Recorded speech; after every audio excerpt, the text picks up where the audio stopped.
আজকের ভিডিওটি একটু গুরুত্বপূর্ণ। ইতিমধ্যে যাকে ক্যামেরায় দেখতে পাচ্ছেন ওনার নাম হচ্ছে আসমা। এই আসমা হচ্ছে আমাদের এলাকার মেয়ে, আমাদের ভোলা জেলার সন্তান তিনি, আমাদের একেবারে গ্রামের মেয়ে। তবে ফুল গ্রামটা আমি নাই বলি, কিন্তু আমাদের গ্রামের মেয়ে ভোলা জেলার। তো হচ্ছে আমাদের এলাকার মেয়ে এখানে থেকে ফুটপাতে দোকানদারি করছে, বিষয়টা আমার কাছে খুবই ভালো লাগছে। আজকে আমি পাগল চেয়েছিলাম যে আপুর কাছে আমি যাই, যে আপু দেখি আমাকে ফিরি খাওয়ায় কিনা। তো হচ্ছে সময়ের কারণে আসতে পারি নাই। আরেকটি বিষয় হচ্ছে আসমা আপুর কাছে আসার একটাই কারণ ছিল, আজকে যাকে দেখতে পাচ্ছেন ক্যামেরায় তাকে বন্দি করলাম, আলী চাচা। তিনি কেরানীগঞ্জ থেকে আসছে, জোড়া ব্রিজ থেকে, যে আমাকে রিকোয়েস্ট করে নিয়ে আসলো যে আরিফ ভাই কিন্তু আসমা আপুর কাছে যেতে চাই। ঠিক আছে চলেন, লেটস গো। পরে এখানে এসে কাঁকড়া পাইলাম, শুধু সব কিছু শেষ হয়েছে। আসমা আপুর কাছে আমরা একটু জানতে চাইবো যে আসমা আপু আপনি আসলে এখন কেমন আছেন? আলহামদুলিল্লাহ ভাইয়া, আপনাদের সবার দোয়া, ভালোবাসা আর সাপোর্টে আমি যথেষ্ট ভালো আছি। আর আরেকটা বিষয় হচ্ছে তিনি কিন্তু বিবিএ কমপ্লিট করছি। রাইট।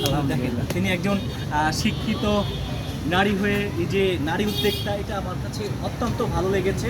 বিশেষ করে আমি এই কারণে বলবো, আমাদের ভোলার মেয়ে, সে নারী উদ্যোক্তা, এখন তার ফ্যামিলি সহ সবাই কিন্তু এখন এখানে বিজনেস করছে, এইটার উপরে ডিপেন্ডেন্ট রাইট। হ্যাঁ, মোটামুটি যাক আলহামদুলিল্লাহ। তো আলী চাচা আসছে, তিনি হচ্ছেন মোটামুটি আমার পেজে অনেক ভাইরাল। শুধু নামাজ পড়লে হবে না, ঈমান থাকতে হবে, এই গানটি বলে আলী চাচা আমার পেজে এত পরিমাণে হিট হয়েছে, ইতিমধ্যে হয়তো বা আপনারা দেখেছেন। এখন যা বলার আলী চাচা আপনি বলেন, আপুর সাথে আপনি কথা বলেন। আমার অনেক দিন যাবৎ, আমরা তো আপনারা জানেন যে আমি ফুটপাতে দোকান করি। এখন আমার ভিডিও অনেক ইউটিউবাররা পেজাররা করছে আর সবাই কইরা নিচ্ছে, কিন্তু আমি মোবাইলটা কেনার উদ্দেশ্যই যে আমি যে ভিডিও করি, আমার ভিডিও মানুষে করে, তো আমার মতন যারা ফুটপাতে দোকান করে তাদেরকে আমার খুব ভালো লাগে। কেননা একটা গরিব মানুষ কিন্তু আর একটা গরিব মানুষের দুঃখ বোঝে। আমরা ফুটপাতে দোকান করি, আমরা কিন্তু তাদের কোটিপতি না, আমরা জীবনটা সাজানোর জন্যই দোকানপাট করে থাকি, কারণ পরের চাকরিতে কিন্তু শান্তি নেই। আর আমরা নিজেরা বিজনেস করি, ছোটোখাটো যাই হোক না কেন, আমরা বন্ধ দিতে পারি, ছুটিতে কোথাও যাইতে পারি।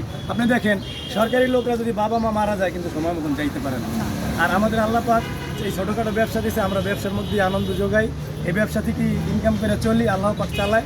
তো আজকে আসার উদ্দেশ্যই এই আপুটাও আগার গায়ে সুন্দর একটা ব্যবসা করে, ওনার ব্যবসার অনেক বড়, আর উনি একজন শিক্ষিত মানুষ।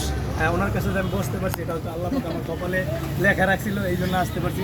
আসলে ন্যায় যদি ঠিক রাখে তাহলে আল্লাহ বরকত দেয়। আমার ন্যায়টা ঠিক ছিল বিদায়, তাই আমি আসতে পারছি। আরিফ ভাইয়ের কাছে আসলাম, আপুর কাছে আসলাম। তো আপু আসসালামু আলাইকুম। ওয়ালাইকুম আসসালাম ভাইয়া। আপনার কাছে কিন্তু আমি অনেকদিন যাবত আসার ইচ্ছা ছিল, আজকে চলে আসলাম। ধন্যবাদ ভাইয়া, আর দুঃখিত আপনার কমেন্টসে রিপ্লাই দিতে পারিনি আমি। যাক, সমস্যা নেই, আপনি তো ব্যস্ত থাকেন অনেক সময়। আপু আপনিও কিছু বলেন। আসলে এভাবে ভাইয়া আসছে, আমি নিজেও জানতাম না ওনারা আসবে এভাবে। অ্যান্ড সবথেকে বড় হচ্ছে আমার দেশি, সেও আসছে। আর সবার একটা ভালোবাসা, আন্তরিকতা আমার প্রতি কেন জানি সবসময় একটা সফট কর্নার আমার প্রতি কাজ করে সবার। তো এই জিনিসটা আমার সব সময় ইন্সপাইরেশন দেয়, মোটিভেট করে আমাকে যে না, আমি আমার ট্র্যাকে ঠিক আছি। যাক, ধন্যবাদ। এখন আমরা যে আসলাম, আপু কিন্তু আপনি জানি কী কী বিক্রি করেন এখানে?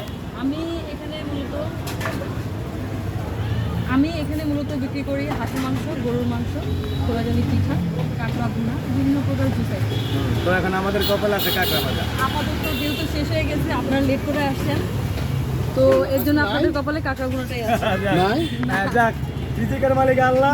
হাঁস পাইলাম না, জুস পাইলাম না, পিঠাও পাইলাম না, পাইলাম আইয়া কাঁকড়া ভাজা। আমাদের বরিশাল অঞ্চলে কপালে লাতা ভাজা, আর আমার কপালে আসলে কাঁকড়া ভাজা। এখন কাঁকড়া ভাজা আপুরে নিয়ে খাম। আপু আপনি কালন? জি ভাই, হ্যাঁ, একটা নেন। আর আপনারা সবাই নেন। এখানে আমার একজন মুরব্বী আছে। আপনার হাঁস শেষ নাকি?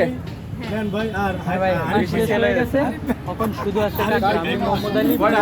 আজকে আপনি কয়টা হাঁস বিক্রি করলেন? অনেক সুন্দর, বিসমিল্লাহ। বড় হাঁস বিক্রি করলেন, তাতে আমরা পেলাম না। সেই সাপ অসাধারণ। আসলে আমাদের গ্রাম অঞ্চলে মাছ চাষিরা কিন্তু চিংড়ি মাছ রান্না করে নারকেল দিয়া, ওইরকম স্বাদটা আমি পাইছি। আপনারা আসবেন, খাইবেন, আপনারা বুঝবেন আমি কতটা সত্যি পেলাম নাকি মিশা পেলাম। আপু এটা কি এখানে বসেই পাবেন না বাসায়? এটা আমার মা এখানে বসে রান্না করে। এখানে বসেই রান্না করে। থেকে মেরিনেট করে নিয়ে আসা হয়। তো আল্লাহর রহমতে আপনি তো সুখে আছেন অনেক। আসলে যে পরিমাণে পরিশ্রম করি, অথবা দিন শেষে একটু স্যাটিসফাইড হয়েছে না, আজকের দিনটা ভালো যাচ্ছে, সেটা ভালো যাচ্ছে। তো আমি একটু কথা বলতে পারি মিডিয়ায়। এই ব্যাপারটা হলো যে আপু, যে ফুটপাতে আমরা দোকান করি, আমরা অনেক সময় দোকান বন্ধ করে ফেলাই বা ঝড় বৃষ্টি আসে, তখন আপনারা ব্যাক সাইড থেকে যে ভিডিওগুলো করেন, এই যে আপুর একটা ভিডিও আমি পাইছি, সে বৃষ্টিতে ভিজতেছে, ওই ভিডিওটা একটা ভাই সাইডে দিচ্ছে, ভাই সাইডেন না, কারণ ভালো ভিডিও ছাড়েন, এটা তো একটা মানুষের তো নেগেটিভ পজিটিভ থাকতেই পারে।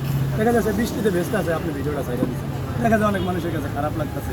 এইটাই তো, এই ভিডিওগুলো থেকে বিরত থাকবেন, সবাই ভালো থাকবেন। ভিডিওটা আজকে এই পর্যন্ত।